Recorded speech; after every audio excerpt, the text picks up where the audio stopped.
இந்த காணொளியில நாங்கள் பல முக்கியமான தகவல்களை பற்றி பார்க்க போகின்றோம். இன்னும் சிறப்பாக சொல்ல வேண்டும் அப்படின்னு சொன்னால், நாட்டில் ஏற்பட்டிருக்கக்கூடிய இந்த சீரற்ற காலநிலை தொடர்பான புதிய விடயங்கள், அதாவது தற்பொழுது கிடைக்கப்பெற்ற தகவல்கள் என்ன என்பதை நான் உங்களுக்கு தரப்போகின்றேன். அதனையும் தாண்டி நேற்றைய தினம் இலங்கையிலே உயர்தர பரீட்சை ஆரம்பித்திருக்கின்றது. அந்த வகையில பரீட்சை திணைக்களம் ஒரு அதிரடியான ஒரு அறிவிப்பை உயர்தர மாணவர்களுக்கு வழங்கி இருக்கின்றது. அதனையும் விட தமிழகத்தில் இருந்தும் கூட நிறைய பேர் நீங்கள் என்னுடைய காணொலிகளை பார்த்துக் கொண்டிருக்கின்றீர்கள். ஆகவே இந்த வானிலை தொடர்பாக அங்கத்திய காலநிலை தொடர்பாகவும் சில விடயங்களை நான் உங்களுக்கு தரலாம் என்று நினைக்கின்றேன். அதனையும் விட முக்கியமாக ஈழத்தமிழர்களை பொறுத்த வரைக்கும் இன்றைய நாள் என்ன, நாளைய நாள் என்ன என்பது அனைவருக்குமே திட்ட தெளிவாகவே தெரியும். நிறைய விடயங்களை நாங்கள் இந்த ஒரு பொதுவான ஒரு சமூக வலைத்தளத்திலே சமூக ஊடகத்திலே நாங்கள் திட்ட தெளிவாக இன்னும் விளக்கமாக சொல்லிவிட முடியாது. உங்களுக்கு தெரிய நாட்டில் இருக்கக்கூடிய பயங்கரவாத சட்டம் காரணமாக நாங்கள் நிறைய விடயங்களை வெளிப்படையாக பேச முடியாது. அதன் நிமித்தமாகத்தான் நான் நிறைய விடயங்களை தவிர்த்துக் கொள்வதை தவிர மற்றபடி பேசக்கூடாது என்பது கிடையாது. இன்னும் சிறப்பாக சொல்ல போனால் இறுதி கால அந்த இறுதி போர் எல்லாவற்றையுமே நேரடியாக பார்த்து கடந்து வந்த ஒருத்தியாக நிச்சயமாக அதனை பற்றி கதைப்பதற்கு நிறைய இருந்தாலும் ஒரு சில காரணங்களால இதே வெளிநாடுகளிலேயோ அல்லது வேறு வேறு இடங்களிலேயோ இருந்தால் நிச்சயமாக எங்களாலும் அதனை வெளிப்படையாக பேச முடியும். அந்த ஒரு மனக்கவலை இருந்தாலும் கூட இந்த ஒரு நாளைய நாள் தொடர்பாக அரசாங்கத்திடமிருந்து கிடைக்கப்பெற்ற ஒரு தகவலை பற்றியும் நான் உங்களுக்கு தரலாம் என்று நினைக்கின்றேன். ஆகவே இது பற்றிய விரிவான தகவல்களை இந்த காணொலியில் நாங்கள் பார்க்கலாம். வணக்கம், நான் உங்கள் சங்கவி.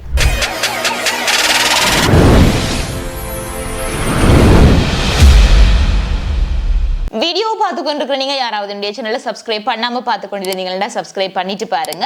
அப்படியே பக்கத்தில் இருக்கிற பெல் பட்டனையும் கிளிக் செய்து வைத்துக் கொள்ளுங்கள். அப்பதான் நான் போடுற வீடியோஸ் எல்லாமே உங்களுக்கு நோட்டிபிகேஷன்ஸா வரும்.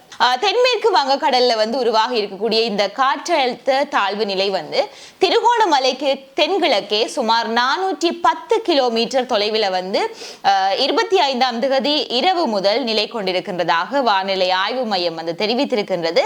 அந்த வகையில இது பாத்தீங்கன்னு சொன்னால் வடமேற்கு திசையில நகர்ந்து அடுத்த 12 மணி நேரத்தில் ஆழ்ந்த காற்றழுத்த தாழ்வு மண்டலமாக வலுப்பெற்று நாட்டின் கிழக்கு கரையை நெருங்கும் அப்படி என்று சொல்லி அறிவிக்கப்பட்டிருக்கின்றது. ஆகவே இந்த நிலையில கடற்படை மற்றும் கடற்தொழில் சமூகங்கள் மறு அறிவித்தல் வரை தீவகத்தை சுற்றியுள்ள ஆழமான மற்றும் ஆழமற்ற கடல் பகுதிகளுக்கு செல்ல வேண்டாம் அப்படின்னு சொல்லி நீங்கள் யாரெல்லாம் கடற்கரை பகுதிகளில் வசிக்கின்றீர்களோ கடற்தொழிலுக்காக நீங்கள் கடலுக்கு செல்பவர்களாக இருக்கலாம். ஆனால் இந்த ஒரு மறு அறிவித்தல் வரும் வரைக்கும் எவரையுமே அது ஆழமான கடற்பரப்பாக இருக்கட்டும் அல்லது ஆழமற்ற கடற்பரப்பாக இருக்கட்டும் எதுவாக இருந்தாலும் செல்வதை தவிர்க்கும்படியாக அறிவுறுத்தல் ஒன்றை வழங்கி இருக்கின்றார்கள். அது மட்டுமல்லாமல் இந்த நாட்டை சூழ உள்ள கடற்பரப்புகள்ல தொடர்ந்து மழை பெய்யக்கூடும் அப்படின்னு சொல்லியும் வளிமண்டலவியல் திணைக்களம் அறிவித்திருக்கின்றது.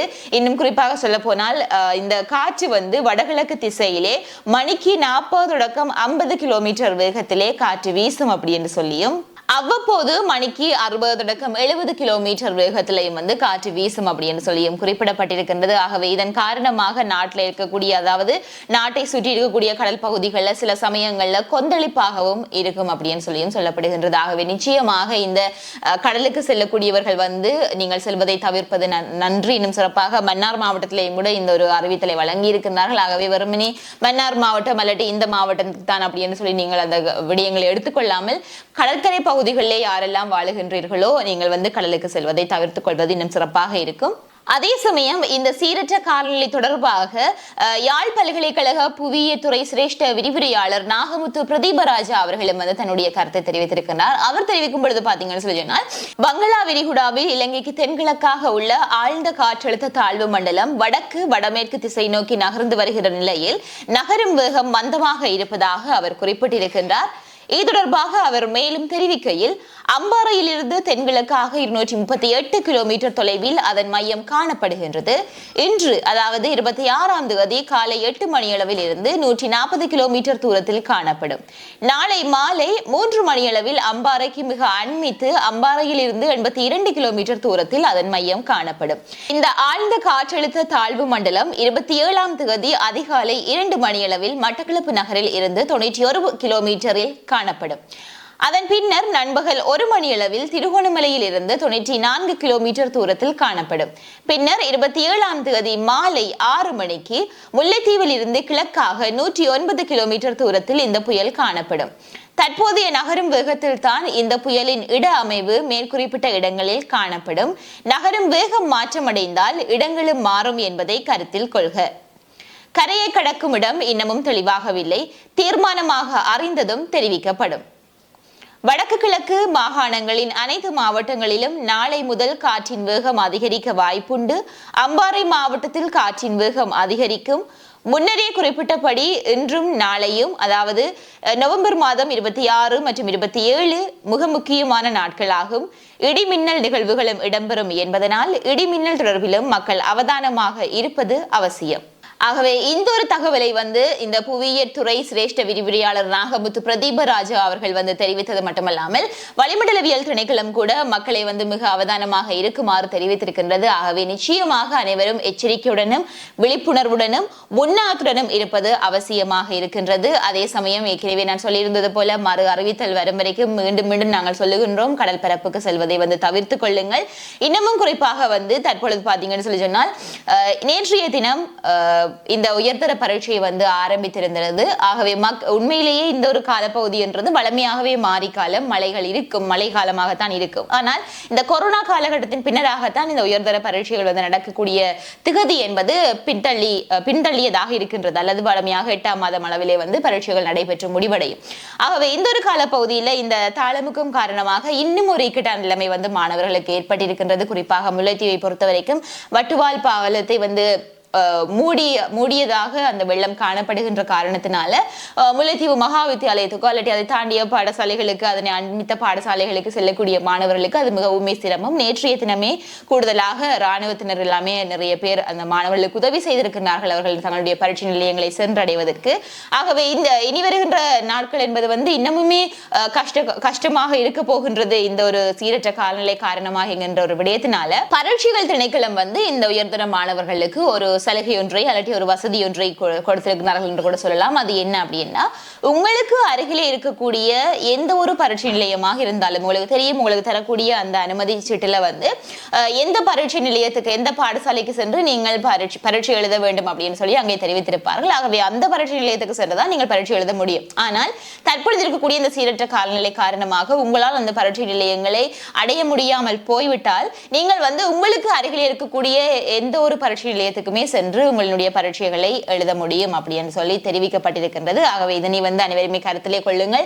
அதே சமயம் இதை பார்த்து கொண்டிருப்பவர்கள் உங்களுக்கு தெரிந்த உயர்தர மாணவர்களுக்கு இதனை அனுப்பி கொள்ளுங்கள். என்றால் இந்த ஒரு காணொலியை அனுப்பி அவர்களுக்கு தெரியப்படுத்துங்கள் இந்த ஒரு விடயம் இருக்கின்றது அப்படின்னு சொல்லி நிறைய பேர் இதனை தெரியாமலும் இருப்பார்கள்.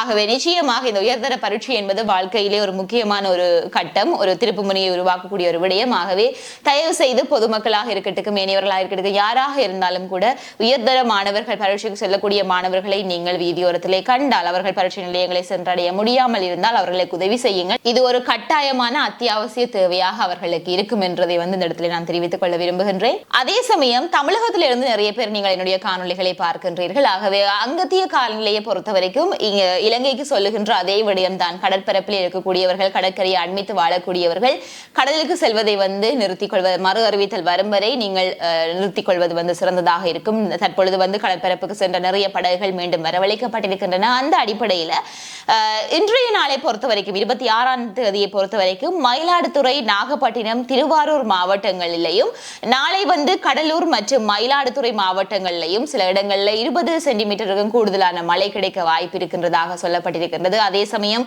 பல இடங்கள்ல பாடசாலைகள் எல்லாமே விடுமுறை அளிக்கப்பட்டிருக்கின்றது. அதன் அடிப்படையில் நாகை மாவட்டத்தில், மயிலாடுதுறை மாவட்டத்தில், காரைக்கால் மாவட்டத்தில், திருவாரூர் மாவட்டத்தில், தஞ்சாவூரில் என்று சொல்லி பள்ளிகள் அனைத்துக்குமே பாத்தீங்கன்னு சொன்னால் விடுமுறை அளிக்கப்பட்டிருக்கின்றது இந்த ஒரு சீரற்ற காலநிலை காரணமாக. ஆகவே அனைவரும் அத்தியாவசிய தேவைகளை தவிர்த்து தேவையற்ற ஒரு விடயமாக வெளியிலே செல்வதை தவிர்த்துக் கொள்வது இன்னும் சிறப்பாக இருக்கும். இதே சமயம் முக்கியமான ஒரு விடயம் நாளைய நாளை பொறுத்த வரைக்கும் ஈழத்தமிழர்கள் அந்த ஒரு நாளை மிக முக்கிய ஒரு நாளாக அனுஷ்டித்து வருகின்றார்கள். அந்த விதத்துல நவம்பர் 21ஆம் தேதியிலிருந்தே அதற்கான முன்னாயத்த நிகழ்வுகள் அல்லது அந்த நிகழ்வுகள் அனைத்துமே ஆரம்பித்திருக்கின்றது. ஆகவே இது தொடர்பாக வழமையாக அரசாங்கம் இதற்கு என்ன சொல்வார்கள், கூடுதலாக உங்களுக்கு தெரியும், நீதிமன்றங்களையும் கூட இதற்கான தடை உத்தரவை போலீசாரோ அல்லது இராணுவத்தினரோ கொடுத்து பெற்றுக்கொள்வார்கள். ஆனால் இந்த முறை அப்படியான தடை உத்தரவுகள் அவர்கள் வாங்கியதாக இல்லை. அதே சமயம் புதிய ஒரு அரசாங்கம் ஆட்சிக்கு வந்திருக்கின்றது. அதாவது ஜனாதிபதி ஜனாதிபதி அனுரகுமார் திசாநாயக்க அவர்களின் தலைமையின் கீழாக வரக்கூடிய முதலாவது மாவீரர் தினம் என்று கூட நாங்கள் சொல்ல முடியும். ஆகவே அப்படி இருக்கின்ற பொழுது இந்த முறை இந்த மாவீரர் தினம் குறித்து அரசாங்கத்தினுடைய நிலப்பாடு என்ன? அதாவது இதனை நாங்கள் அனுஷ்டிக்க கூடாது அப்படின்னு சொல்லி நிற்பார்களா, இல்லாட்டி அனுஷ்டிப்பதற்கு அனுமதி தருவார்களா என்கின்ற ஒரு பெரிய கேள்வி மக்கள் மத்தியில் இருக்கின்றது. ஆனால் இதுவரை நாட்களிலுமே பார்த்தீங்கன்னு சொன்னால் பல இடங்கள்ல பொதுவாகவே பல நிகழ்வுகள் நடைபெற்றுக் கொண்டிருக்கின்றது. ஆகவே அதற்கான எந்த ஒரு தடைகளுமே நடந்ததாகவும் தெரியவில்லை. அப்படி ஏதாவது நடைபெற்றிருந்தால் அவற்றை நீங்கள் கருத்து பரவலை பகிர்ந்து கொள்ளலாம். ஆகவே இந்த மாவீரர் நாளை பொறுத்த வரைக்கும் கொடுத்திருக்கக்கூடிய அறிவித்தலாக பொதுமக்கள் பாதுகாப்பு அமைச்சர் ஆனந்த விஜயபால் அவர்கள் சொல்லியிருக்கக்கூடிய விடயம் வடக்கு கிழக்கில் உள்ள மக்கள் மாவீரர் நாளை அனுஷ்டிக்க அனுமதித்திருக்கின்ற போதிலும் தமிழீழ விடுதலை புலிகள் தொடர்பான இலச்சினைகள், சீருடைகள், படங்கள் போன்றவற்றை காட்சிப்படுத்துவதை தவிர்க்க வேண்டும் அப்படின்றதான் குறிப்பிட்டிருக்கிறார்களே தவிர மற்றபடியாக மாவீரர் நாளை அனுஷ்டிக்கிறதுக்கு எந்த ஒரு தடையும் இல்லை. நீங்கள் அதனை தாராளமாக அனுஷ்டித்துக் கொள்ளலாம். காரணம் உள்நாட்டு போரின் போது உயிரிழந்த தமது அன்புக்குரியவர்களை நினைவு கூறுவதை அரசாங்கம் ஒருபோதும் தடுக்காது அப்படி என்று சொல்லியும் இருந்தாலும் அத்தகைய நினைவேந்தல் சட்ட விதிமுறைகளுக்கு இணங்க நடக்க வேண்டும் என்பதை அவர் வலியுறுத்தி இருக்கின்றார். ஆகவே நினைவு கூறுவதற்கான உரிமை மற்றும் நாட்டின் சட்ட கட்டமைப்பு ஆகியவை இரண்டையும் மதித்து சட்டத்தின் எல்லைக்குள் இந்த நினைவேந்தல்களை நடத்துமாறு பொதுமக்களை அவர் கேட்டிருக்கின்றார். ஆகவே நிச்சயமாக இதுவரை காலங்களிலும் இருந்ததை பார்க்கின்ற பொழுது இது ஒரு சிறப்பான ஒரு விடயமாகத்தான் இருக்கின்றது. ஆகவே நிச்சயமாக உங்களுடைய அன்புக்குரியவர்கள் இந்த இறுதி போரிலே உயிரிழந்தவர்கள் இணைத்து நாளைய தினம் நீங்கள் மாவீரர் தினத்தை அனுஷ்டிக்க முடியும். ஆனால் அவர்கள் சொல்லுகின்ற அந்த விடயங்கள், லட்சணைகள், சீருடைகள், படங்கள் போன்றவற்றை மட்டும் தவிர்த்தால் சிறப்பாக இருக்கும் அப்படின்னு சொல்லி அவர்கள் அந்த அறிவித்திருக்கிறார்கள். ஆகவே இதுதான் நாளைய நாளை பொறுத்தவரைக்கும் அரசாங்கம் கொடுத்திருக்கக்கூடிய ஒரு தகவலாக இருக்கின்றது. அதன் அடிப்படையில் இது தொடர்பான உங்களுடைய கருத்துக்களை நீங்கள் கருத்து பரவலை பகிர்ந்து கொள்ளுங்கள். இதனையும் விட இன்னும் ஒரு முக்கியமான காணொளியில் நான் உங்களை சந்திக்கிறேன்.